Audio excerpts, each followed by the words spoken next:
I just witnessed an accident today. First responders got to the scene in no time.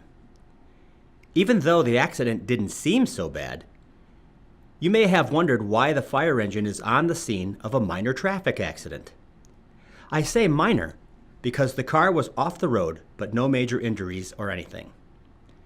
So why is the fire engine there? The engine places itself in between the accident victims and the traffic. This is to offer both protection and privacy for those in distress. There are so many moving parts at an accident scene and first responders out on the road, so please be careful when you drive by an accident. First responders are putting their safety at risk, being out on the road like that for others, and would appreciate our patience when driving through.